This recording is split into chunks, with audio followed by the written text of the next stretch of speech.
सपना में जागे, तब शुभ आशीष मांगे, गाए तब जय गाथा।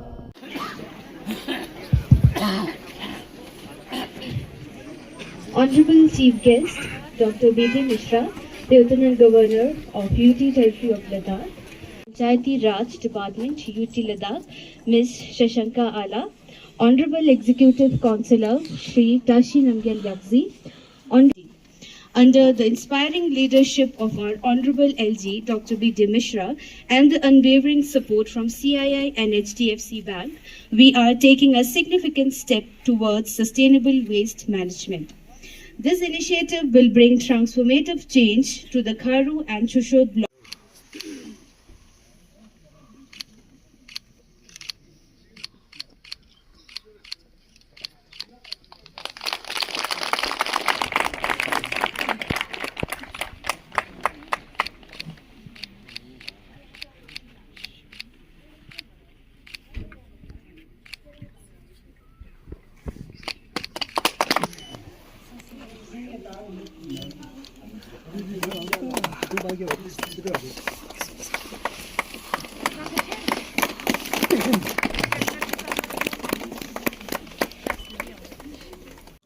और इस पर कोई ऐसा इम्पैक्ट न पड़े कि जो कि हमारे आने वाली जनरेशन को मुस्तकबिल में उनको प्रॉब्लम हो, ये नहीं होना चाहिए और ये हमारा ध्येय है। क्लीनलीनेस फोरमोस्ट व्यवहार है, बिहेवियर है किसी भी होमोसैपियन के लाइफ में, और ये जो हमारे वेस्ट होते हैं उनका मैनेजमेंट इसका एक पार्ट है। जब मैं छोटा बच्चा था तो हमारे गांव में, मैं ईस्टर्न यूपी को बिलोंग करता हूँ, इंटीरियर में हमारा गांव है, तो हमारे गांव में हर घर के लिए एक मुकर्रर शुदा जगह होती थी जहां पर वो अपना सॉलिड वेस्ट डालते थे। उस वक्त सॉलिड वेस्ट क्या होता था? चूल्हे की राख, कोई सफाई किया हुआ जो पत्ते हैं या लकड़ी है, क्योंकि हर घर के सामने एक नीम का पेड़ होता था और नीम के पेड़ की आप लोग तारीफ जानते हैं, एंटीसेप्टिक एनवायरनमेंट क्रिएट करता है, तो वह चीजें उसमें डालते थे। और हर एक आदमी, हर एक घर, हर एक फैमिली इस बात के लिए जिम्मेवार होती थी कि उनका कूड़ा उसी जगह पर जाए और वहां डाले। फिर उसका होता क्या था? उसके बाद वो साल भर इसी तरीके से रहता था और उसमें गैसेस जनरेट होती थी और गैसेस जनरेट होने से वो डिजेनरेट होता था और उसकी खाद बन जाती थी। तो जब फसल कट जाती थी और बरसात में बीज बोने का टाइम आता था, हल चलने के पहले वो पूरा डिग आउट होता था और डिग आउट करके उसको खेत में डाला जाता था। अब आप यह समझिए कि उसकी रिसाइकलिंग, यह किसी ने पढ़ाया नहीं था। यहाँ पर CII जैसे लोग नहीं आए थे, हमारे अर्बन डेवलपमेंट के लोग नहीं थे, एक्सपर्ट नहीं थे। यह एक नेचुरल प्रोसेस था और यह सोसाइटी में गुड लिविंग का एक तरीका था और यह हम लोगों को हमारे बाप दादों से विरासत में मिला था। लेकिन जैसे जैसे हमारी सिविलाइजेशन आगे बढ़ती गई, नए नए इजाद होते गए, तो ऐसी ऐसी चीजें आई हमारी जिंदगी में जो कि हमारे नेचुरल वे ऑफ लिविंग को काउंटर करने लगी। इसमें जो सबसे डेंजरस है, जो कि कभी डिजेनरेट होता नहीं है, बायोडिग्रेडेबल नहीं है, वह है प्लास्टिक। तो अब क्या है कि जब हम इस मुकाम पर पहुंच गए, आगे चलते चलते चलते चलते, कि जहां पर हमारी जो एज ओल्ड नॉलेज थी, एज ओल्ड बिहेवियर था, एज ओल्ड सिस्टम था वो जब कंपैटिबल नहीं रहा तो हमको जरूरत पड़ी कि हम नए नए तरीके निकालें, और उसी तरीके में आज का ये जो कार्यक्रम है एक मेथड है। ये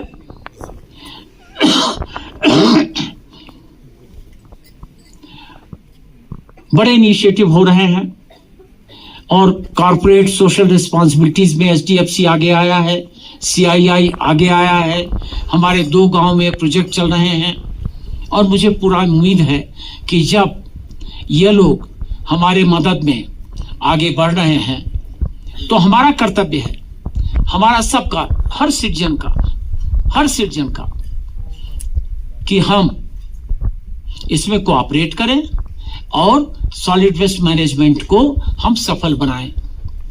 यही नहीं, जरूरी यह भी है कि हम अपने बच्चों को भी यह आदत सिखाएं। अगर हम ही सिर्फ इसको समझ के बैठ जाएंगे तो आगे आने वाली जो जनरेशन है मुस्तकबिल में क्या करेगी। तो ये जो प्रोग्राम है इसके कई फैसिलिटीज हैं, कई इसके पहलू हैं, और हर पहलू पर हमने ध्यान देना है। ये जो प्रोग्राम है इसमें तमाम लोग शामिल हैं। मैं सबको कॉम्प्लीमेंट करता हूं, और मैं ये भी उनसे उम्मीद करता हूं कि आज इस जनसभा से ही इसको खत्म न कर दें। जब यहां से हम जाएं तो हम कुछ कैरी होम करके जाएं, और वो क्या है, हम ये इंटेंशन मिशन कैरी होम करके जाएं कि भाई सॉलिड वेस्ट को हमने कारगर बनाना है, सफल बनाना है। और जब हम वो करेंगे तो हमारी सोसाइटी आगे बढ़ती हुई नजर आएगी। आप किसी भी जगह देखें, फॉरेन कंट्री में जाएं, कहीं भी आपको लिटर्स नहीं मिलेंगे, लेकिन वहां का ये जो मैनेजमेंट है यह एक सिविक सेंस से राइज हुआ है, और वो सिविक सेंस हमको भी लेना चाहिए। हमारे में कमी नहीं है, हम किसी से सीखने वाले नहीं हैं, लेकिन कहीं ना कहीं एक हिएटस आ जाता है, एक वैक्यूम आ जाता है, और हम कुछ चीज़ों को भूल जाते हैं। तो जरूरी यह है कि हम उस सिविक सेंस को अडॉप्ट कर लें, उस सिविक सेंस को हम अचीव करें जहां पर सफाई हमारा सेकंड नेचर हो जाए। हमारे प्रधानमंत्री आदरणीय नरेंद्र मोदी जी वो कहते हैं कि राष्ट्रपिता महात्मा गांधी जी को सफाई बहुत पसंद था। आप लोगों ने देखा होगा, कभी वो चेन्नई जब गए तो समुद्र के किनारे एक बैग लिया और बैग में जो कूड़ा मिला वो इकट्ठा करना शुरू कर दिया। कहीं पर वो जाते हैं जहां पर उनको यह लगता है कि सफाई की कमी है, वहां पर वो खुद आगे आ जाते हैं। तो जब ऐसे महानुभाव, नरेंद्र मोदी जी जैसे महानुभाव इस बात पर तवज्जो दे रहे हैं तो हम क्यों न दें। उन्होंने वन टाइम यूज प्लास्टिक के बारे में एक अभियान चलाया, और आज बड़ी खुशी है कि चंद जगहों को छोड़ के हर जगह वो ऐसे प्लास्टिक अब नहीं है, और जो हैं भी तो उनका जो रिसाइकलिंग है वो तमाम अच्छे अच्छे कामों में सक्सेसफुली किया जा रहा है।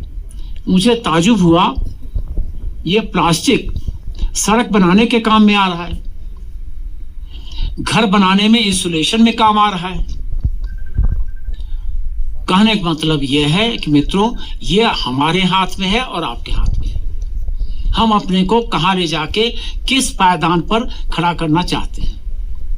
क्या हम अपने को उस पायदान पर खड़ा करना चाहते हैं जहां पर हमको डिसएडवांटेज है, या हम ले जाके अपने को उस मुकाम पर खड़ा करना चाहते हैं जो कि हमारे लिए एडवांटेजेस है।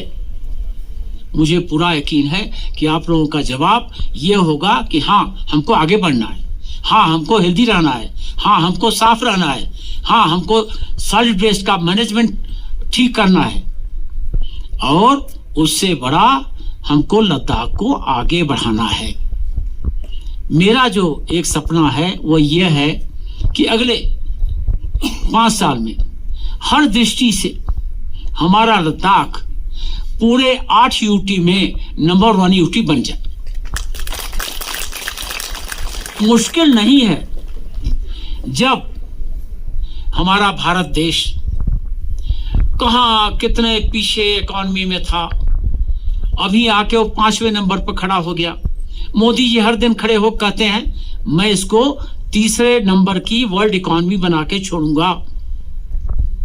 तो हम क्यों नहीं आगे बढ़ सकते? हमारा लद्दाख क्यों नहीं आगे बढ़ सकता? हाल में मैं शुक्रगुजार हूं माननीय अमित शाह जी का, जो हमारे गृह मंत्री हैं, और माननीय नरेंद्र मोदी जी का, कि उन्होंने जितना भी तवज्जो दे रखा है हमारे लद्दाख के प्रति वो सामने दिखाई पड़ रहा है। मैं एक दिन उनके पास गया, अमित शाह जी के पास अपॉइंटमेंट लेके, और मैं पेपर लेके गया था और उस पेपर में पहला नंबर मैंने लिखा था कि मुझे 5 नए डिस्ट्रिक्ट लद्दाख के लिए चाहिए।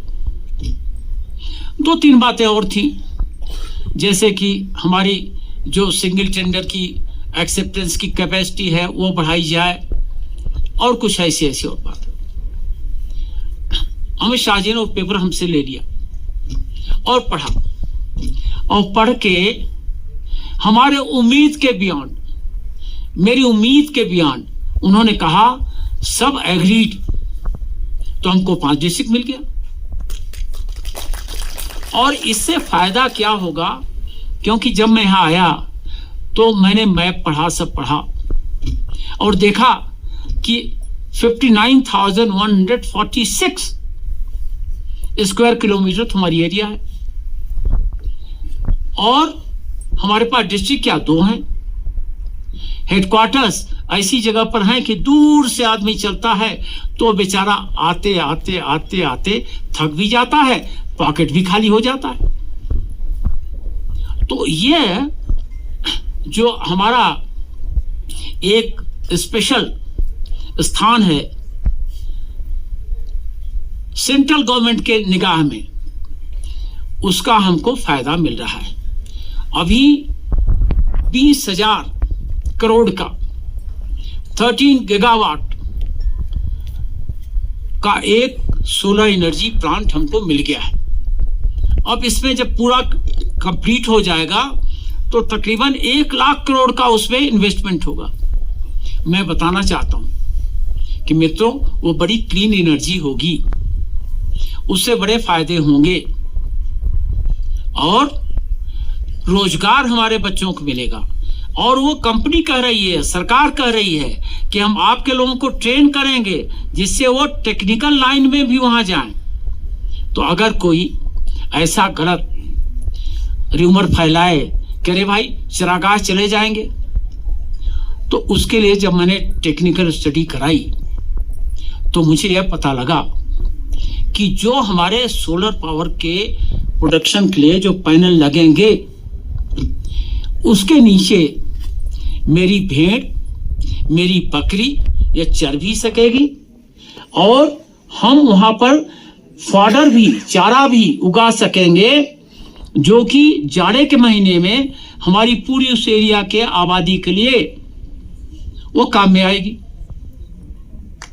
अब ऐसे प्रोजेक्ट्स को हम क्यों ना समझें कि हम आगे बढ़ रहे हैं। और किसी यूटी में ऐसा अच्छा प्रोजेक्ट मिला ही नहीं। माननीय मोदी जी की कृपा है, माननीय अमित शाह जी की एक करुणा दृष्टि है कि हमको मिला और हम इसको यूटिलाइज करेंगे। कोई भ्रमित न हो, आपको कोई गलत प्रचार न दे दे, लेकिन इससे अगर 100 पॉइंट फायदा होना है तो 0 पॉइंट ही नुकसान होगा। नुकसान का पॉइंट 0 होगा। ये हमारे आगे बढ़ने के कदम हैं। आज का प्रोग्राम बहुत मुफीद है। मैं एचडीएफसी को और CII को और आप सब लोगों को धन्यवाद देना चाहता हूं, जो कि यहाँ पर एकत्रित हुए, उन लोगों का कंट्रीब्यूशन हुआ और मुझे पूरी उम्मीद है कि हम इसको और आगे बढ़ाएंगे, पूरे लद्दाख में बढ़ाएंगे। अभी तो 2 ही गांव टच हुए हैं, हम पूरे गांव में ले जाएंगे। बहुत धन्यवाद। जय लद्दाख, जय हिंद।